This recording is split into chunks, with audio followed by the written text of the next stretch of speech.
राज्य विधिमंडळाचं सध्या हिवाळी अधिवेशन सुरू आहे। हिवाळी अधिवेशन आता अंतिम टप्प्यात आलंय, पण आपण आंदोलकांनी खरं तर दखल घेतली जात नाही म्हणून प्रशिक्षणार्थी विद्यार्थी चांगलेच आक्रमक झाले। त्यांनी विधान भवनाच्या दिशेला थेट मोर्चाच काढला। हा मोर्चा पोलिसांनी अडवला। यानंतर पोलीस आणि आंदोलक यांच्यात तणाव निर्माण झाल्याचं चित्र पाहायला मिळालं।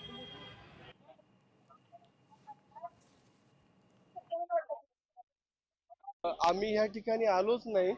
आम्हाला पोलिसांनी यशवंत स्टेडियमच्या बाहेर काढलंय आणि इथं आमचं कोणी नातेवाईक नसल्यामुळे इथं आमचं कोणच नाही, तर आम्हाला ह्या स्टेशनवरती इथं बाहेर रस्त्याला आम्हाला पोलिसांनीच आणल्या।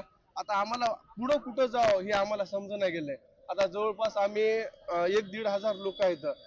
काही महिला दूर जिल्ह्यातून आल्या। आता या वेळेला त्या कुठं जातील? त्याला बस नाही जायला, त्याला रेल्वेची सोय नाही झाला, त्यासाठी आम्ही याच ठिकाणी इथं थांबलेलो आहोत साहेब।